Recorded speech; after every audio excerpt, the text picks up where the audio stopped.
Heart attack, यह अक्सर एक समय था कि सुनने को मिलता था सीनियर सिटीजन्स के अंदर, लेकिन अब यंगस्टर्स क्या, बच्चों में भी हमको हार्ट अटैक के सिम्टम्स या सुनने को मिलता है। और इसके साथ साथ हम देखते हैं कि बच्चों की, यंगस्टर्स की मौत भी हो रही है। एक आम आदमी के लिए जानना बहुत ज़रूरी है कि हार्ट अटैक, कार्डियक अरेस्ट या फिर एमआई, इनमें क्या फ़र्क है?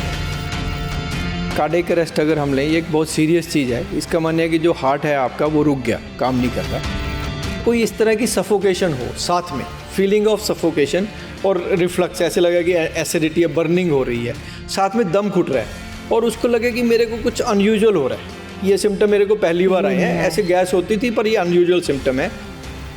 डेथ है उसके चांसेस ज़्यादा होते हैं हार्ट अटैक में या कार्डियक अरेस्ट? कार्डियक अरेस्ट का तो माने ये है कि कार्डियक अरेस्ट से जो सर्वाइवल है बहुत कम है।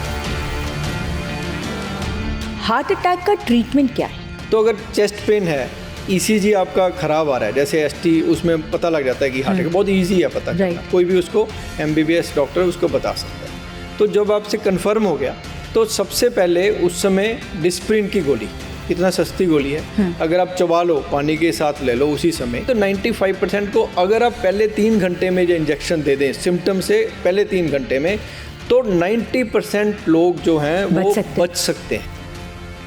सॉर्बिट्रेट को भी बोला जाता है ना कि आप अपने पर्स में ज़रूर रख के घूमें, ऐसा ये ठीक है? हाँ, पर हार्ट अटैक में ऐसा नहीं है। मतलब थोड़ा बहुत फ़ायदा करेगा।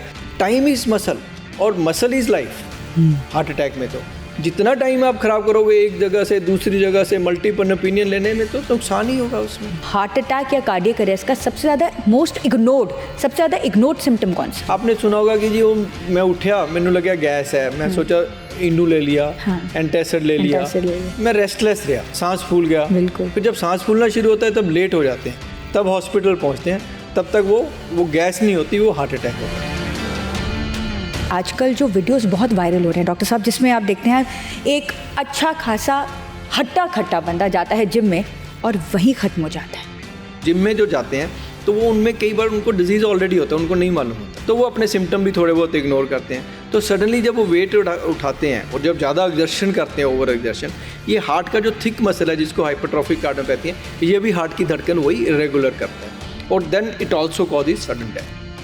पंजाब ਦੇ ਸਾਡੇ ਬੱਚੇ ਜਾ ਰਹੇ ਨੇ ਕੈਨੇਡਾ ਤੇ ਅਸੀਂ ਵੇਖ ਰਹੇ ਕੈਨੇਡਾ ਜਾ ਕੇ ਉਹਨਾਂ ਨੂੰ ਹਾਰਟ ਪ੍ਰੋਬਲਮਸ ਵੀ ਹੋ ਰਹੀਆਂ ਨੇ, ਹਾਰਟ ਅਟੈਕ ਵੀ ਤੇ ਡੈਥਸ ਵੀ ਹੋ ਰਹੀਆਂ ਨੇ। ਇਹਦਾ ਸਭ ਤੋਂ ਵੱਡਾ ਕਾਰਨ ਜਿਹੜੇ ਪੰਜਾਬ ਦੇ ਬੱਚੇ ਜਾ ਰਹੇ ਨੇ ਕੀ ਹੈ? ਜੇ 6 ਆਰ ਤੋਂ ਜ਼ਿਆਦਾ ਹੋ ਜਾਏ, 4000 ਮਾਈਲਸ ਤੋਂ ਜ਼ਿਆਦਾ ਹੋਵੇ, ਤਾਂ ਉਹਦੇ ਵਿੱਚ ਜਿਹੜੇ ਕਲੌਟ ਬਣਨ ਦੇ ਚਾਂਸਿਸ ਹੈਗੇ ਆਮ ਬੰਦੇ ਨਾਲੋਂ 4 ਗੁਣਾ ਜ਼ਿਆਦਾ ਹੁੰਦੇ। ਉਹ ਜ਼ਿਆਦਾ ਵਾਕ ਨਹੀਂ ਕਰਦੇ, 에ਅਰਕ੍ਰਾਫਟ ਦੇ ਵਿੱਚ ਬੈਠੇ ਰਹਿੰਦੇ ਨੇ, ਡਰਿੰਕਸ ਕਈ ਵਾਰ ਜ਼ਿਆਦਾ ਲੈ ਲੈਂਦੇ ਨੇ, ਪਾਣੀ ਨਹੀਂ ਜ਼ਿਆਦਾ ਪੀਂਦੇ, ਸੋ ਉਹਨਾਂ ਦਾ ਰਿਲੇਟਿਵ ਜਿਹੜਾ ਬਲੱਡ ਹੈ ਉਹ ਥਿਕ ਹੋ ਜਾਂਦਾ and this is one of the cause ਕਿ ਇਹਦੇ ਕਰਕੇ ਹਾਰਟ ਅਟੈਕ हार्ट अरेस्ट हो सकता है तो सडन डेथ। ओवरवेलमिंग स्ट्रेस है बच्चे का, अकेलापन है, ओवर क्राउडिंग है, डिजीज़ है, डिहाइड्रेशन है, ये सारिया चीज़ां भी पॉसिबल है कि उन्होंने अनफॉर्चुनेटली वी लूज यंग।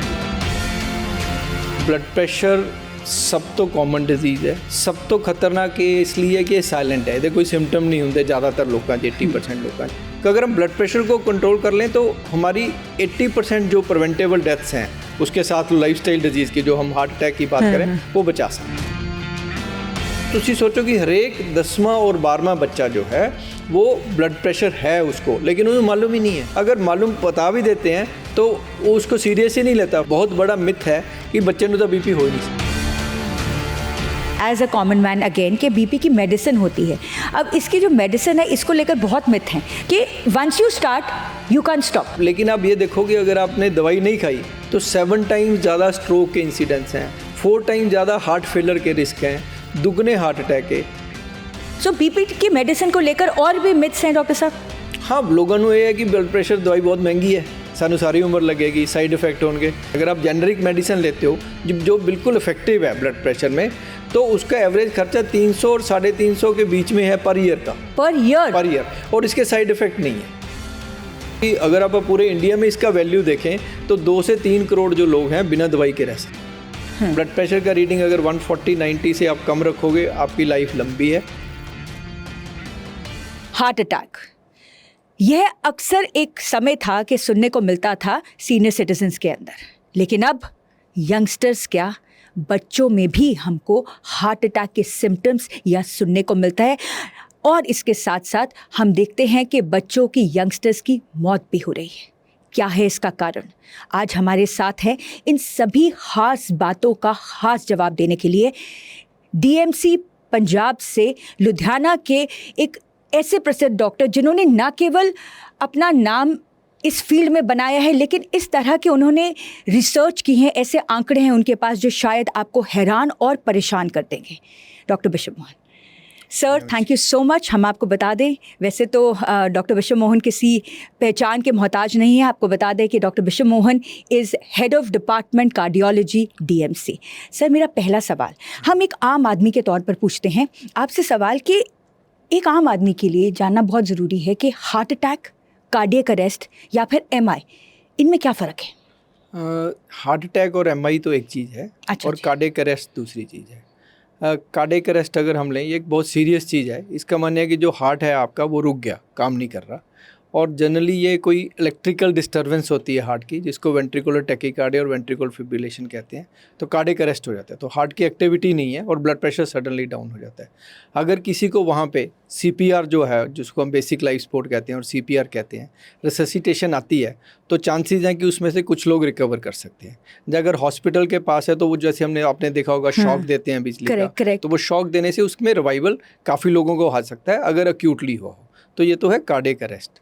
और दूसरा जो आपका सवाल है कि जो हार्ट अटैक या एमआई, मायोकार्डियल इन्फार्क्शन, तो मायोकार्डियल इन्फार्क्शन इसका साइंटिफिक नेम है, और हम हार्ट अटैक इसको जनरल बात में करते हैं। तो इसका माने है कि जो हार्ट की 3 आर्टरीज होती हैं, सबको मालूम ही है, ये 3 नाड़ियाँ होती हैं, वो खून सप्लाई करती हैं हार्ट को, तभी हार्ट की एक्टिविटी होती है। तो कई बार जो आर्टरीज में वो जो फैट है वो डिपॉजिट होना शुरू हो जाता है, एथेरोस्क्लेरोसिस बोलते हैं। वो फैट धीरे धीरे बढ़ता है, अगर धीरे, हर एक में होता है, वो 10 साल की एज में होना शुरू हो जाता है। अच्छा। और कुछ लोगों का बहुत स्पीड से बढ़ता है, कुछ लोगों का धीरे धीरे। कई लोगों का जब वो 70% हो जाता है, 80% हम कहते हैं ना आर्टरीज ब्लॉक हो गई, तो वो चलने से छाती में भारीपन हो जाता है, सीढ़ियाँ चढ़ने सांस फूलता है, दम घुटता है, तो हमें लगता है उसको अंजाइना पेन कहते हैं। लेकिन कई बार जो 40% है या 70% है, सडनली जो आर्टरीज हैं वो ब्लॉक हो जाए, सडन क्लॉट आ जाए। उसमें कई कारण होते हैं, वो इरेगुलर हो जाता है, कई स्ट्रेस होता है, कई बार स्ट्रेन ज़्यादा पड़ जाता है, क्लॉटिंग फैक्टर हैं, कई फैक्टर हैं जो कुछ मालूम है कुछ नहीं, तो उसे सडनली आर्टरी बंद हो जाती है। जब सडन आर्टरी 70 से 100 हो जाए, या 20 से 100 हो जाए, नॉर्मल से 100 हो जाए, ऐसा होता है, तो उससे जो हार्ट की सप्लाई सडनली बंद हो जाती है। तो इसका मानना है कि हार्ट को सप्लाई नहीं मिल रही, तो उसको पेन होना शुरू हो जाता है, और उस चीज़ को हम ईसीजी में डिफरेंट चेंजेस आती हैं, उस पूरी प्रक्रिया को हम हार्ट अटैक कहते हैं। तो एक और बड़ी कॉमन मैन के हिसाब से मैं आपसे सवाल पूछती हूँ, शायद डॉक्टर होने के नाते आपको मेरा सवाल पता नहीं अच्छा लगे या नहीं लगे, बट ये सवाल है कि किसमें जो डेथ है उसके चांसेस ज़्यादा होते हैं, हार्ट अटैक में या कार्डियक अरेस्ट में? ओ, कार्डियक अरेस्ट का तो माने ये है कि कार्डियक अरेस्ट से जो सर्वाइवल है बहुत कम है। अगर आउट ऑफ द हॉस्पिटल है, जैसे हमने कुछ पीछे स्टडी की हुई थी, ऐसे हमारा थीसिस भी था, तो जो इन हॉस्पिटल कार्डियक अरेस्ट होता है वो नेचुरली सिक पेशेंट आते हैं, किसी को इन्फेक्शन है, किडनी का प्रॉब्लम, अल्टीमेटली तो ज़्यादातर का हार्ट अरेस्ट होता है, उसको रिवाइव भी करते हैं, तो 30 डेज सर्वाइवल 10 से 15% नहीं होता, इससे ज़्यादा। और जो बाहर है, अगर उसको 7 मिनट से ज़्यादा कोई बंदा टैकल ही नहीं करे, तो most of them they will not survive. या तो ब्रेन डैमेज हो जाएगा, या हार्ट ही रुक जाएगा, सप्लाई खत्म है। So it's a serious thing. वो हार्ट अटैक की कॉम्प्लिकेशन भी है कार्डियक अरेस्ट। और जो हार्ट अटैक है, अगर हम उसे समय से पहचान लें और उसका ट्रीटमेंट दें, आपको ये लगेगा कि जो आजकल मॉडर्न साइंस हो गई है, इंटरवेंशन हो गई है, ट्रीटमेंट मिल गया। पहले हार्ट अटैक में 30-40% लोगों की डेथ होती थी, आज से 40 साल पहले। आज 10% से भी कम डेथ है, तो इतने लोग आप बचा सकते हैं। क्या बात है। तो सबसे पहले हम बात करते हैं, आजकल जो वीडियोस बहुत वायरल हो रहे हैं डॉक्टर साहब, जिसमें आप देखते हैं एक अच्छा खासा हट्टा खट्टा बंदा जाता है जिम में और वहीं ख़त्म हो जाता है, इसकी क्या ख़ास वजह? ये सवाल हम कई सालों से देख रहे हैं और उसके एक्सप्लेनेशन भी देते हैं, और उसकी कई प्रिवेंटिव चीज़ें भी है जो मैं आपको बताऊंगा क्या कारण है, बट कई लोग वो सुनने के बाद भी इग्नोर करते हैं। तो मेरा आपके दर्शकों को और आप सबको है कि उसको फॉलो भी करनी चाहिए, इस चीज़ इग्नोर नहीं करना है जो अब आप बताने वाले हैं। हाँ जी। तो उसके 2-3 कारण हैं। एक कारण है जो जिम में लोग जाते हैं, कई बार बॉडी बिल्डिंग करते हैं, प्रोटीन ज़्यादा लेते हैं, वो प्रोटीन आर्टिफिशियल प्रोटीन्स होता है वो खूब सारा लेते हैं, उनमें डिहाइड्रेशन हो जाता है, पानी कम पीते हैं और खूब वेट उठाते हैं, सडनली वेट उठाते हैं उसका। तो जब ये सारी चीज़ें करते हैं तो खून हम समझ लो देसी अपनी भाषा में गाढ़ा हो जाता है, क्लॉट बनना शुरू हो जाता है। तो सडन इंजरी होती है उनका जब प्रेशर पड़ता है आर्टरीज पे। जैसे मैंने बताया कि 10 या 20% की आर्टरी में भी एकदम कोई स्ट्रेस पड़ता है, वो टीयर हो जाता है उस जगह पे, डिसेक्शन बोलते हैं। तो वो सडन क्लॉट बन जाता है और वो जो सडन क्लॉट बनता है वो हार्ट अटैक की शक्ल में आता है। और जो मैंने आपको कॉम्प्लिकेशन रही, हार्ट की धड़कन इरेगुलर हो जाती है, रिदमियास, तो वो उससे वो कार्डियक अरेस्ट हो जाता है, तो उसको सडन डेथ बोलते हैं। एक तो ये कारण है। और कुछ लोग हैं जैसे एथलीट हार्ट सिंड्रोम है, या कुछ लोग हैं जिनको फैमिली में सडन डेथ की हिस्ट्री होती है।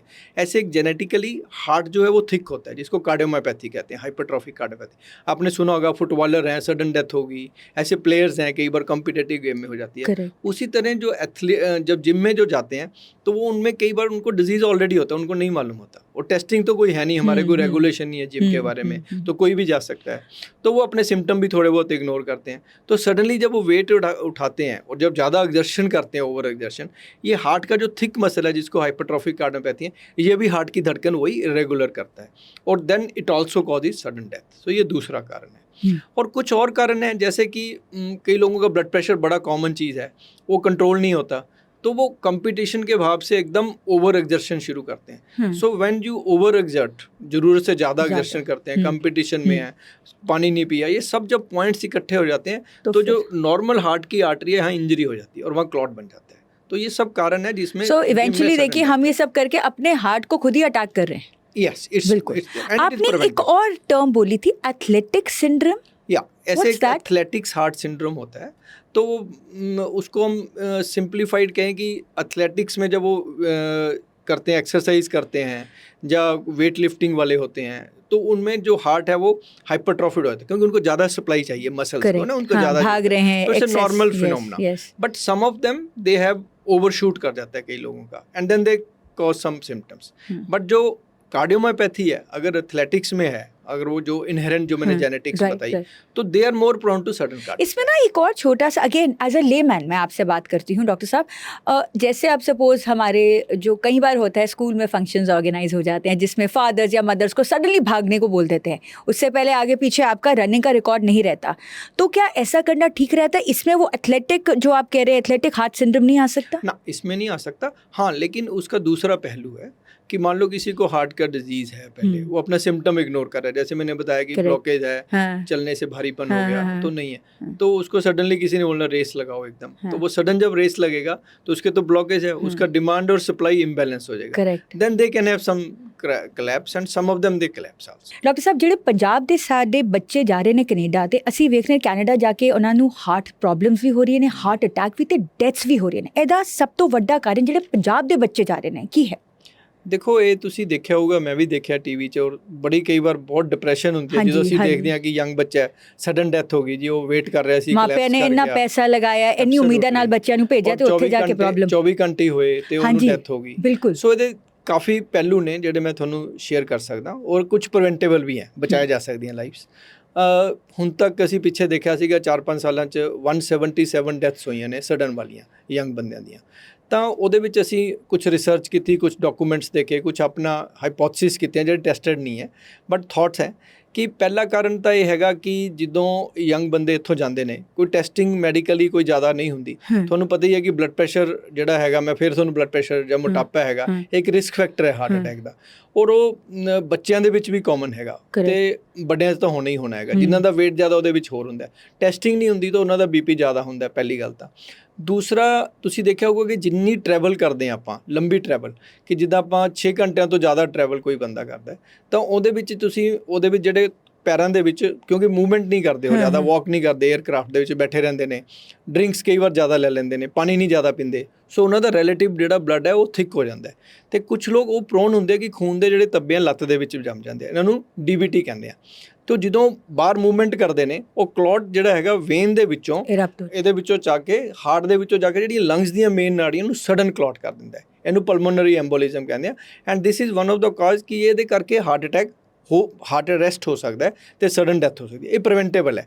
ਇਹਦੇ ਇੰਸੀਡੈਂਟਸ ਹੁੰਦੇ ਆ, ਕਿਉਂਕਿ ਜਦੋਂ ਹੀ ਲੰਬੀ ਫਲਾਈਟ ਹੋ ਜਾਂਦੀ ਹੈ, 6 ਆਵਰ ਤੋਂ ਜ਼ਿਆਦਾ ਹੋ ਜਾਏ, 4000 ਮਾਈਲਸ ਤੋਂ ਜ਼ਿਆਦਾ ਹੋਵੇ, ਤਾਂ ਉਹਦੇ ਵਿੱਚ ਜਿਹੜੇ ਕਲੌਟ ਬਣਨ ਦੇ ਚਾਂਸਿਸ ਹੈਗੇ ਆਮ ਬੰਦੇ ਨਾਲੋਂ 4 ਗੁਣਾ ਜ਼ਿਆਦਾ ਹੋ ਜਾਂਦੇ ਆ। ਸੋ this is ਪ੍ਰੀਵੈਂਟੇਬਲ। So my advice ਵੀ ਕਿ ਆਪਾਂ ਨੂੰ ਬੱਚਿਆਂ ਨੂੰ ਸਮਝਾਉਣਾ ਚਾਹੀਦਾ, ਪਹਿਲਾਂ ਤਾਂ ਟੈਸਟ ਹੀ ਕਰਾ ਕੇ ਜਾਣੀ ਚਾਹੀਦੀ ਹੈ।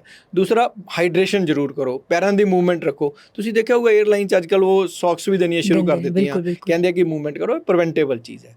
ਦੂਸਰੀ ਚੀਜ਼ ਜੋ ਮੈਨੂੰ ਲੱਗ ਰਿਹਾ ਹੈਗਾ ਕਿ ਕਈ ਰਿਪੋਰਟਸ ਨੇ ਕਿ ਕੁਝ ਬੱਚੇ ਨਾ ਗਲਤ ਆਦਤਾਂ 'ਚ ਪੈ ਜਾਂਦੇ ਨੇ, ਤੇ ਬੱਚੇ ਪੇਰੈਂਟਸ ਵੀ ਉਹਨਾਂ ਦਾ ਮੋਨੀਟਰ ਨਹੀਂ ਕਰ ਪਾਉਂਦੇ ਇੰਡੀਆ ਦੇ ਵਿੱਚ ਵੀ।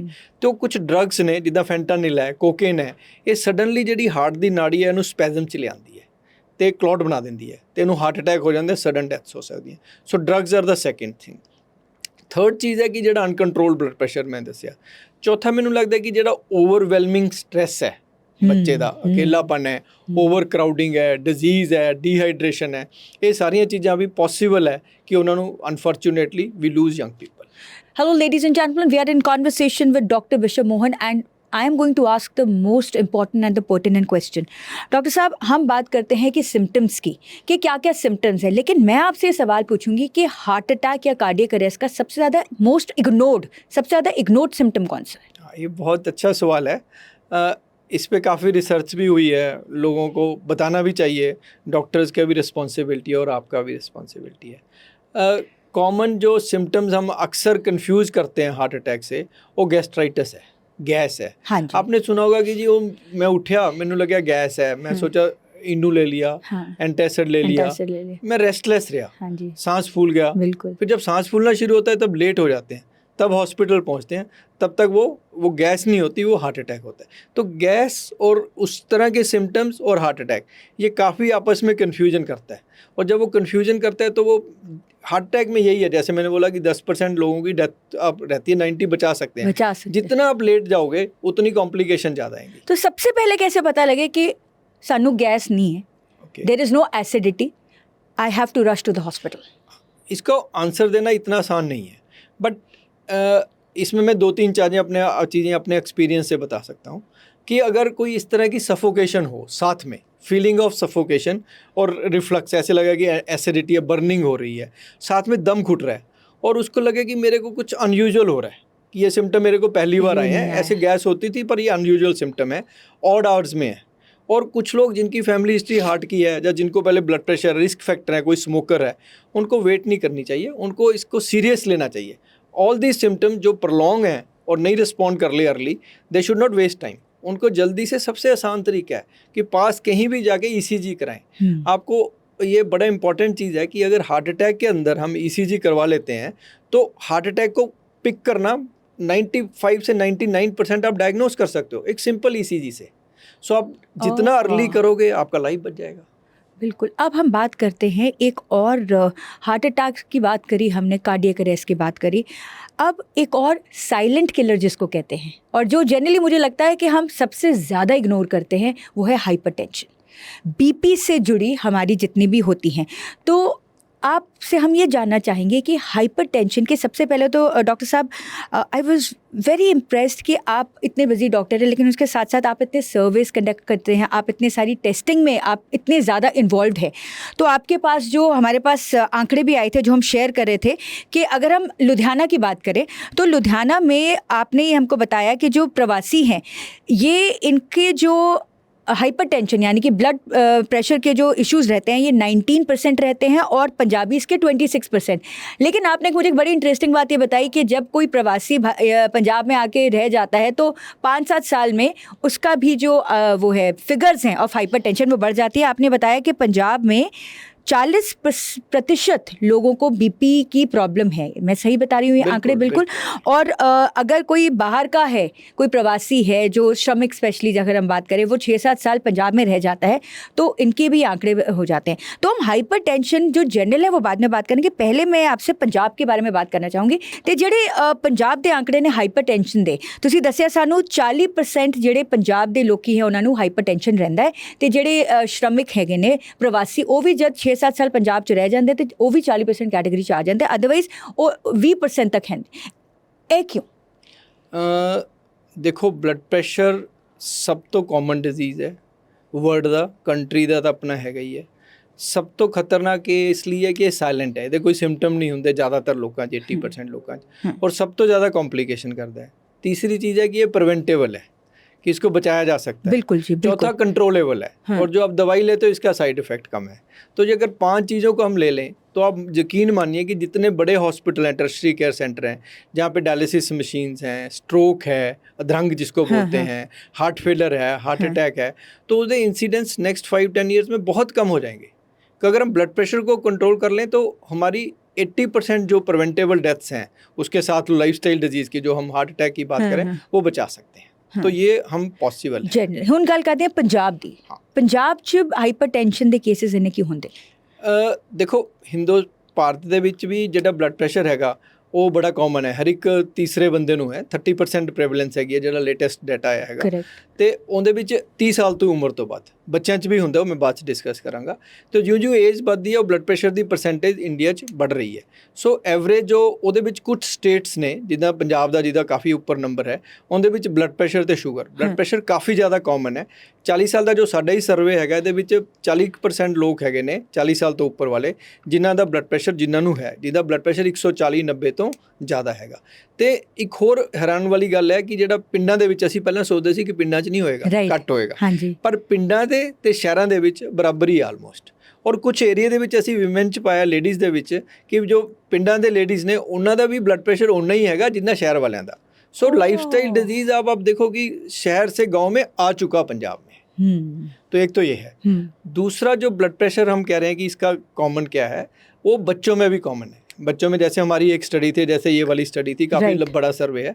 बच्चों 'ਚ ਅਸੀਂ 2 ਵਾਰ ਸਰਵੇ ਕੀਤਾ, 2005 ਕੀਤਾ, ਫਿਰ ਉਹ ਪਬਲਿਸ਼ ਕੀਤਾ ਇਹਦੇ ਵਿੱਚ, ਕਿ आप यकीन मानो कि जो 9th ਤੇ और 12th तक के बच्चे लेते ਅਸੀਂ 15 बड़े स्कूलों से, गवर्नमेंट 9th क्लास से 12th क्लास के, और काफ़ी बड़े स्कूलों में, सरकारी भी और प्राइवेट 'ਚ ਵੀ, ਰੂਰਲ ਪਿੰਡਾਂ 'ਚ ਵੀ ਦੇਖਿਆ, ਸ਼ਹਿਰਾਂ 'ਚ ਵੀ ਦੇਖਿਆ, ਬੱਚਿਆਂ ਦਾ ਬਲੱਡ ਪ੍ਰੈਸ਼ਰ ਕਿੰਨਾ। ਉਹਨਾਂ ਵਾਸਤੇ ਸਪੈਸ਼ਲ ਉਹ ਕਫ ਹੁੰਦੇ ਆ, ਉਹਨਾਂ ਦੀ ਰੀਡਿੰਗ ਡਿਫਰੈਂਟ ਹੁੰਦੀ ਹੈ, ਉਹ ਕੰਪੇਅਰ ਕੀਤਾ ਬਹੁਤ ਜ਼ਿਆਦਾ। ਉਦੋਂ ਅਸੀਂ ਜਿਹੜਾ ਪਹਿਲਾ ਸਰਵੇ ਸੀਗਾ ਉਹਦੇ ਵਿੱਚ 6-7% ਜਿਹੜੇ ਲੋਕ ਸੀ ਬੱਚੇ, ਉਹਨਾਂ ਨੂੰ ਬਲੱਡ ਪ੍ਰੈਸ਼ਰ ਸੀਗਾ, ਹਾਈ ਬਲੱਡ ਪ੍ਰੈਸ਼ਰ ਬੱਚਿਆਂ 'ਚ। ਔਰ ਉਹਨਾਂ ਵਿੱਚ ਬਹੁਤ ਜ਼ਿਆਦਾ ਸੀ ਜਿਹੜੇ ਅਸੀਂ ਦੁਬਾਰਾ ਦੇਖਿਆ, ਜਿਹੜੇ ਆਊਟਡੋਰ ਗੇਮ ਹੀ ਨਹੀਂ ਖੇਲ ਰਹੇ ਸੀ, ਜੋ ਫਾਸਟ ਫੂਡ ਸੀ, ਓਵਰਵੇਟ ਸੀ, ਜਿਨ੍ਹਾਂ ਦੀ ਫੈਮਿਲੀ ਹਿਸਟਰੀ ਸੀ, ਉਹਨਾਂ ਬੱਚਿਆਂ 'ਚ ਬਹੁਤ ਜ਼ਿਆਦਾ ਬਲੱਡ ਪ੍ਰੈਸ਼ਰ ਸੀ। ਫਿਰ ਅਸੀਂ ਸਰਵੇ ਨੂੰ ਰਿਪੀਟ ਕੀਤਾ 10-12 ਸਾਲ ਬਾਅਦ, ਕੀ फ़र्क ਪਿਆ। ਤਾਂ ਤੁਸੀਂ ਦੇਖੋ ਕਿ ਜੋ ਮੈਂ ਆਪਕੋ ਬਤਾ ਰਹਾ ਹੂੰ ਕਿ ਅਰਬਨਾਈਜੇਸ਼ਨ ਹੈ, ਤਾਂ ਬਲੱਡ ਪ੍ਰੈਸ਼ਰ ਦਾ ਇੰਸੀਡੈਂਸ ਅਰਬਨ ਏਰੀਆ ਦੇ ਵਿੱਚ 10% ਹੋ ਗਿਆ। 10ਵੀਂ ਦੇ ਬੱਚੇ बढ़ गए। सो ਤੁਸੀਂ सोचो कि हरेक 10वां और 12वां बच्चा जो है वो ब्लड प्रेशर है उसको, लेकिन उन्हें मालूम ही नहीं है। अगर मालूम बता भी देते हैं तो वो उसको सीरियस ही नहीं लेता। फैमिली को ये बहुत बड़ा मिथ है कि बच्चे को तो बीपी हो ही नहीं सकता, बट वो ऐसा होता है। डॉक्टर साहब, इसमें ना बीपी की जो सबसे मुझे लगता है कि जो हम as a common man again कि बीपी की मेडिसिन होती है। अब इसकी जो मेडिसिन है इसको लेकर बहुत मिथ हैं। सबसे पहले तो मिथ ये है, आई डोंट नो ये मिथ है कि फैक्ट है, तो आप मुझे बताएंगे कि once you start you can stop. क्या ये मिथ है कि फैक्ट है? देखो, ब्लड प्रेशर ਤੁਹਾਨੂੰ ਮੈਂ ਦੱਸਿਆ ਕਿ ਬੜੀ ਕਾਮਨ ਹੈ, ਤੇ ਇਹਦੇ ਨਾਲ ਮਿਥਸ ਵੀ ਬਹੁਤ ਜ਼ਿਆਦਾ ਨੇ, क्योंकि कॉमन डिजीज़ है। बिल्कुल जी। तो ब्लड प्रेशर के बारे में जो दवाइयों का है कि जी एक बार दवाई लग गई तो मेरी सारी उम्र मुझे खानी पड़ेगी, ये बड़ी कॉमन चीज़ है। मैनू लग गई दवाई, तो असी कहने कि भाई दवाई लगी है क्योंकि आपको बीमारी है, और बीमारी ये लाइफस्टाइल की है। अब लेकिन आप ये देखो कि अगर आपने दवाई नहीं खाई तो 7 टाइम्स ज़्यादा स्ट्रोक के इंसिडेंट्स हैं, 4 टाइम्स ज़्यादा हार्ट फेलर के रिस्क हैं, दुगने हार्ट अटैक के। उसके लिए तो फिर सारी उम्र दवाई खानी है, और डिसेबिलिटी भी है, डेथ्स भी हैं, तो घर बैठे रहोगे। इससे अच्छा अगर आप दवाई खाना ले रहे हो और ਉਹਦੇ ਨਾਲ ਤੁਹਾਡਾ ब्लड प्रेशर कंट्रोल रह रहा है, तो आपको कॉम्प्लिकेशन ही नहीं। और दूसरी चीज़, ज़्यादातर ब्लड प्रेशर की जो दवाइयाँ हैं उनका जो साइड इफेक्ट है वो बहुत ही कम है, ना के बराबर है। अब देखो, अगर ना के बराबर है और आपको बेनिफिट इतना दे रहा है, फिर तो अपन को करना ही चाहिए। Yes, it's a win win situation. बिल्कुल जी। कुछ लोग हैं जो आप कैटेगरी कह रहे हैं कि कुछ माइल्ड हाइपरटेंसिव होते हैं, जिनका बीपी समझो कि आप 140 से 150 है, और 90-95 नीचे वाला ब्लड प्रेशर ਜਿਹੜਾ ਅਸੀਂ ਕਹਿੰਦੇ ਆ, ਉਹਨਾਂ ਨੂੰ ਲਾਈਫਸਟਾਈਲ ਜਿੱਦਾਂ weight ਰਿਡਕਸ਼ਨ ਹੈ, ज़्यादा वेजिटेबल फ्रूट्स लीजिए, एक्स्ट्रा सॉल्ट ना लीजिए, पिकल्स ਨੂੰ अवॉइड करिए, प्रोसेस्ड फूड ना लीजिए। आप पिकल्स पे भी आपने बोला था मुझे कि पिकल बहुत बड़ा रीज़न है। ਉਹਦੇ ਵਿੱਚ ਬਹੁਤ ਜ਼ਿਆਦਾ ਨਮਕ ਹੁੰਦਾ है ना। सो नमक आप घटाइए। डेली अगर आप 30-40 मिनट्स वॉक हफ्ते में 5 दिन कर लेते हैं तो सारा कुछ कंबाइंड इसका बेनिफिट है। योगा भी ऐड कर लें तो 10 से 12 डिग्री बीपी कम हो सकता है बिना दवाई के। तो ये वाली कैटेगरी तो हम समझ लो कि अगर आप पूरे इंडिया में इसका वैल्यू देखें तो 2 से 3 करोड़ जो लोग हैं बिना दवाई के रह सकते हैं।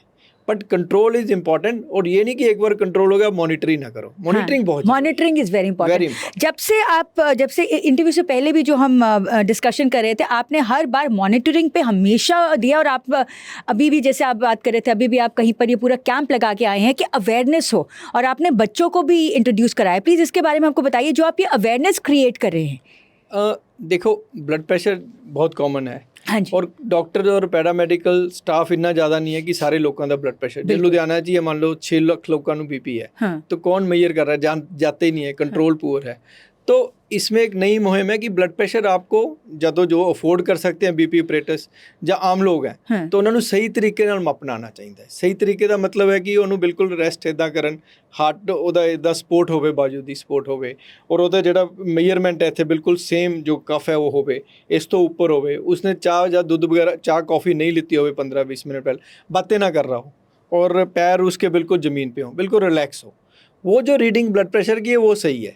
अगर अब 90% आपका कॉमन एक्सपीरियंस होगा, सब दर्शकों का भी होगा कि बंदे बातें करते रहते हैं, बिल्कुल, वो स्वेटर डाला है तो उसके ऊपर चढ़ा दिया, बीपी देख रहे हैं, तो ये गलतियां सबसे हो रही हैं। तो अगर आप करेक्ट बीपी नहीं लोगे तो हमें पता कैसे लगेगा। और जो डिजिटल आ रहे हैं, हाँ, जो पहले मरकरी था लेकिन वो बैन हो गया, वो अच्छा माना जाता था, लेकिन जो डिजिटल रीडिंग्स हैं वो अच्छी हैं। जो digital blood pressure world over उसी को माप रहे हैं, और लोग आजकल फेवर कर रहे हैं कि आप घर में बीपी मेजर करो, क्योंकि आपने देखा होगा हॉस्पिटल जाके ज़्यादा ही बढ़ जाता है बीपी, तो वो घर में अगर आप देखोगे तो ब्लड प्रेशर आप देख सकते हो। सिर्फ डिजिटल का ये है कि आप टाइम टू टाइम उसकी मॉनिटरिंग देखते रहे, 3-4 महीने के बाद कि भाई रीडिंग तो सही आ रही है, बैटरी तो सही है, then it will give you knock. So BP की मेडिसिन को लेकर और भी मिथ्स हैं डॉक्टर साहब?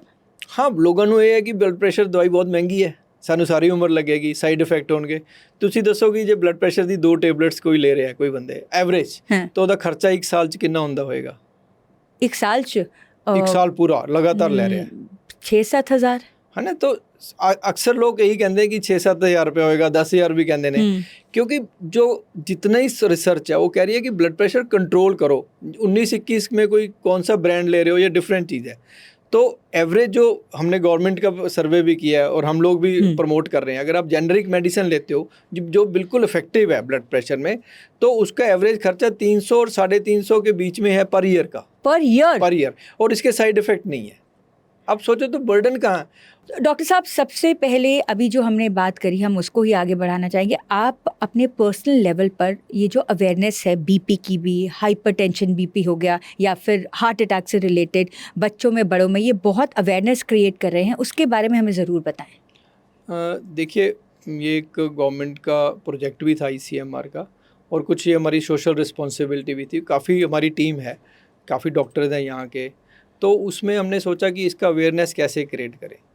तो हमने उसके लिए डिफरेंट पैम्फलेट्स बनाए पंजाबी में, ताकि रीजनल लैंग्वेज या हिंदी में बनाए, प्रवासियों के लिए बनाए, सबके लिए बनाए, ताकि हम ये बेसिक उनको मैसेज दे सकें कि भैया ब्लड प्रेशर बड़ी कॉमन बीमारी है, ये 80% केसेस में सिम्टम नहीं है, ये साइलेंट किलर है। इसका कंट्रोल अगर आप बिना चेक करे करोगे ये पॉसिबल नहीं। ब्लड प्रेशर का रीडिंग अगर 140-90 से आप कम रखोगे, आपकी लाइफ लंबी है। इसे आप, हमारा मेन फोकस है कि भाई आपका स्ट्रोक ना हो, यंग का हार्ट फेलियर ना हो, किडनी फेलियर ना हो, डायलिसिस ना हो। सिम्टम्स क्या हैं तो हाइपरटेंशन के, उसको बचाने के लिए हम काम कर रहे हैं। तो ब्लड प्रेशर के सिम्टम जो है ये बहुत बड़ा मिथ है, क्योंकि लोगों को है कि ब्लड प्रेशर जब मेरा हेडेक होता है तभी ब्लड प्रेशर है, जब मेरे को चक्कर आता है, मेरी आंखें भारी होती हैं, बैक में पेन होता है, डॉक्टर साहब मुझे मालूम है तब मेरा ब्लड प्रेशर है जी। अच्छा। मैं वो तो दवाई ले लेता हूँ, फिर नहीं। भाई ये गलत है। अगर आप 1000 बंदे का, जैसे हमने एक तो 1.5 लाख का भी सर्वे किया है, तो अगर आप इतने लोगों से सवाल पूछोगे और बीपी चेक करोगे, 80% को तो साइलेंट है, उनको बीपी मालूम ही नहीं है, शुगर की तरह है। उनको तो हम खुद बताते हैं भैया अब 2 रीडिंग होगी, आपका बीपी इतना ज़्यादा है, तो वो अवेयरनेस ही नहीं है ना, उनको सिम्टम के साथ है। सिर्फ 15 से 20% लोगों को ही ब्लड प्रेशर के सिम्टम्स हैं, 80% को बिल्कुल सिम्टम नहीं है। तो ये एक मेन है कि हमें सिम्टम्स के पीछे नहीं जाना, नंबर्स के पीछे जाना, नंबर्स के पीछे। अब एक और जो हमारा एक बीच में रह गया था अधूरा एक सवाल, वो ये था कि हार्ट अटैक का ट्रीटमेंट क्या है? जैसे हम तब डिस्कस कर रहे थे कि हमने अगर ECG है, जैसे बहुत ही कॉस्ट इफेक्टिव है, इतना मेजर हार्ट अटैक को बचाने के लिए आप ECG से डायग्नोस कर सकते हो। तो अगर चेस्ट पेन है ईसीजी आपका खराब आ रहा है, जैसे एसटी, उसमें पता लग जाता है कि हार्ट अटैक, बहुत इजी है पता करना, कोई भी उसको एमबीबीएस डॉक्टर उसको बता सकता है।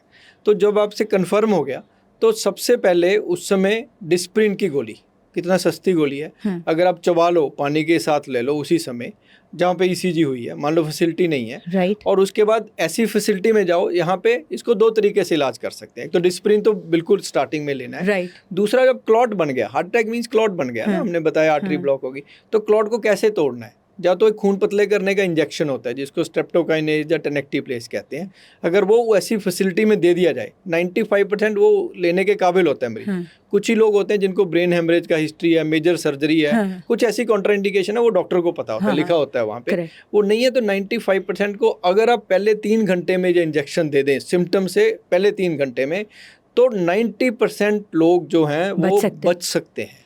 उसका दूसरा अगर है, अगर आपका ऐसा कोई हॉस्पिटल है, अगर आपका कोई ऐसा हॉस्पिटल है पास, यहाँ पे इमीडिएट इमरजेंसी एंजियोग्राफी हो सकती है हार्ट अटैक के समय, खतरनाक होती है पर लोग इसमें रिस्क इतना ज़्यादा नहीं जितना बेनिफिट है। तो डायरेक्ट विजुलाइज करके क्लॉट को वो ब्रेक कर देते हैं हम वायर डाल के, और उसमें क्लॉट रिमूव करके वहाँ पे स्टेंट डाला जा सकता है। तो उससे जो सक्सेस रेट है वो इंजेक्शन से बेटर है, लेकिन टाइम इज़ इम्पॉर्टेंट, ये मैं सबको कहना चाहूँगा। अगर आपने डायग्नोस जल्दी कर लिया और चाहे खून पतले का डिस्प्रिन ले लिया, सॉर्बिट्रेट ले लिया, सॉर्बिट्रेट को भी बोला जाता है ना कि आप अपने पर्स में जरूर रख के घूमें, ऐसा ये ठीक है? हाँ, पर हार्ट अटैक में ऐसा नहीं है, मतलब थोड़ा बहुत फायदा करेगा हार्ट अटैक। डॉक्टर साहब, अगर ये नहीं है ना तो ये बहुत बड़ी मिथ है। जनरली हम सबको यही बोला जाता है कि अपने पर्स में, स्पेशली मेन को बोला जाता है कि पर्स में सॉर्बिट्रेट तो रख ही लो। वो देखो, सॉर्बिट्रेट जिसको मान लो हार्ट का ब्लॉकेज है ऑलरेडी, उसको चेस्ट पेन हो रहा है, अंजाइना पेन है, अनस्टेबल अंजाइना, जब चेस्ट पेन हुआ, अंजाइना हुआ, तो उसने जीभ के नीचे रख लिया, तो उस समय उसका कॉर्नरी जो आर्टरीज है वो डायलेट हो जाएगी, सप्लाई तो ये रखना चाहिए, तो अंजाइना कम हो जाता है। ये जो जिनको पता है कि मुझे हार्ट का दिक्कत है, लेकिन जब हमें हार्ट अटैक हुआ है उस समय ज़्यादातर मेजॉरिटी केसेस में क्लॉट की वजह से है, और ऊपर से थोड़ा ऑब्स्ट्रक्शन होता है, थोड़ा बहुत डायनामिक ऑब्स्ट्रक्शन बोलते हैं, वो सॉर्बिट्रेट से थोड़ा बेनिफिट हो सकता है, लेकिन मैक्सिमम बेनिफिट होगा डिस्प्रिन से, जो बहुत सस्ती दवाई है, और खून पतले का जो इंजेक्शन है। लेकिन सबसे इम्पॉर्टेंट है कि आप जब आपको दिक्कत शुरू हुआ है, कितना जल्दी आप ईसीजी करवा रहे हो, कितना जल्दी वो इंजेक्शन ले रहे हो, जहाँ पे कोई बंदा अफोर्ड कर सकता है, जहाँ अवेलेबल फैसिलिटी है, प्राइमरी एंजियोप्लास्टी बोलते हैं, वो स्टेंटिंग करा सकता है। तो ऐसा करने से, टाइम के बीच में करने से 90% जो है वो सर्वाइव करेंगे। डॉक्टर साहब, आपकी एक बहुत टेक अवे लाइन है, आपने बार बार इस इंटरव्यू में एक चीज़ बोली है कि ये करने से रिस्क कम है और बेनिफिट ज़्यादा है। तो हम चाहेंगे एंड में जब आप इस इंटरव्यू को हम एक सम अप करते हैं, तो ऐसी कौन कौन सी चीज़ें जिनका रिस्क उससे कम हो जाता है और बेनिफिट ज़्यादा हो जाते हैं, चाहे वो हार्ट अटैक हो, चाहे वो फिर हाइपरटेंशन हो, बीपी हो? ब्लड प्रेशर में देखिए कि ब्लड प्रेशर नई दवाई लेना, आई थिंक इट इज़, मैं तो इसको क्रिमिनली मतलब अपने आप को कष्ट देना है, अपनी सोसाइटी को देना है, फैमिली को नुकसान पे भेजना है। You are keeping yourself at a danger of इतनी कॉम्प्लिकेशन। आई से ले लो, स्ट्रोक कर लो, हार्ट से ले लो, किडनी, कितनी कॉम्प्लिकेशन ले रहे हो, और उसका साइड इफ़ेक्ट बहुत रेयर है, मतलब बेनिफिट कितने ज़्यादा है, मतलब इतना फ़र्क है, इतना फ़र्क तो बहुत ज़्यादा फ़र्क है। तो इसमें तो सोचने वाली बात ही नहीं है, और ये पूरा वर्ल्ड इसको मानता है। Control is essential. और दूसरा जो हार्ट अटैक के बारे में, वो कई बार मिस होते हैं। लोग कहते हैं कि भैया जो हार्ट अटैक है, हम बेनिफिट ही देख लीजिए कि गैस्ट्राइटिस है, उसका ईसीजी नॉर्मल निकला, वो तो ऐसे ही पैसे लग गए मेरे, तो मैं क्यों करवाऊँ, मेरे तो नॉर्मल ही निकला। पर अब ये सोचो अगर 10 में से 1 का पॉजिटिव, 1 लाइफ तो बची है, तो वो लाइफ प्रेशियस है, वेरी इंपॉर्टेंट। आपने बहुत बड़ी बात बोली, बिल्कुल। तो आपको खुशी मनानी चाहिए कि ईसीजी नॉर्मल है। और दूसरा, अगर अब नॉर्मल है और आपने समय रहते दवाई शुरू कर दी, वो इंजेक्शन लगाने में 10 लोगों को फ़ोन नहीं किया कि क्या हो जाएगा। टाइम इज़ मसल, और muscle is life. Heart attack में तो जितना टाइम आप खराब करोगे एक जगह से दूसरी जगह से मल्टीपल ओपिनियन लेने में, तो नुकसान ही होगा उसमें। तो रिस्क तो बहुत कम हुआ। रिस्क होता है, ऐसे नहीं हार्ट अटैक की खून पतले की दवाई, ब्रेन हेमरेज का रिस्क होता है, बाकी कॉम्प्लिकेशन होती है, लेकिन आप देखो बेनिफिट कितना है। कहाँ पे तो हर एक तीसरे बंदे की डेथ हो जानी है हार्ट अटैक, बड़े हार्ट अटैक से। कहाँ पे इंजेक्शन देने पे, टाइम देने से, बचने से 90% सर्वाइवल है। तो बहुत फ़र्क है। डॉक्टर साहब, आपका बहुत बहुत शुक्रिया कि आपने सबसे पहले तो हमारे जितने भी व्यूअर्स हैं उनके साथ ये इतनी लाइफ सेविंग बातें करी। लेकिन एक चीज़ मैं ज़रूर आपसे इंटरव्यू ख़त्म करने से पहले ज़रूर जानना चाहूँगी। मुझे हमेशा लगता है डॉक्टर साहब, क्या आपको ऐसा लगता है कि ये जो CPR की ट्रेनिंग है ये कंपलसरी होनी चाहिए सबके लिए, हाँ, या इवन कि फॉरेन एफपीसी की फॉरेन पार्टिकल चोकिंग जो होता है, या फिर सीपीआर? देखिए ये सारी चीज़ें कई कंट्रीज़ में स्कूल एजुकेशन का पार्ट एंड पार्सल है। यस, हमारा Curriculum नहीं है। काफ़ी हमारा अभी नहीं है। तो BLS है जो बेसिक लाइफ सपोर्ट है, जैसे हम लोग उसको ट्रेनिंग देते हैं, ये हर एक लोगों को आनी चाहिए, और फर्स्ट एड भी आनी चाहिए। देखो BLS का जरूर तो पड़ता है, लेकिन फर्स्ट एड भी हमारे तो अभी ये भी नहीं पता गर्म पानी पड़ गया तो क्या करना है, चोट लग गई बर्फ़ देनी है कि सेक देना है। तो ये 8th क्लास से मुझे लग रहा है कि हमें साथ में इनरोल करना चाहिए BLS, फर्स्ट एड, और उसी में आपका वो चोकिंग वाला आ जाता है। तो अगर हम ये चीज़ हमारे स्कूल में कुरिकुलम में ऐड करते हैं तो ना जाने हमारी कितने साइंस भी lives प्रैक्टिकल हमारी होती है, और it will be practical, Yes. और बच्चों में एम्पावरमेंट आएगी, पॉजिटिविटी आएगी। बिल्कुल। तो इसीलिए मैं आपको कह रहा हूँ कि जो हम लोग ब्लड प्रेशर बच्चों को सिखा रहे हैं, so they will be good for the society. Yes yes yes. Doctor साहब, थैंक यू सो मच, आपने हमारे व्यूअर्स के साथ इतनी लाइफ सेविंग बातें करी, और हम चाहेंगे जो आपके ये सर्विस चल रहे हैं इनकी भी आप हमारे साथ ज़रूर शेयर करिए कि किस तरह के हमारे चेंजिंग पैटर्न्स हैं, क्योंकि जितना इवेंचुअली जैसे आपने बोला अवेयरनेस जितनी होगी उतना डेथ्स कम होंगी, उतनी कैजुअलिटीज़ कम होंगी, उतने हमारे जो लोग हैं वो सुखी रहेंगे। Thank you so much. Thank thank you. You.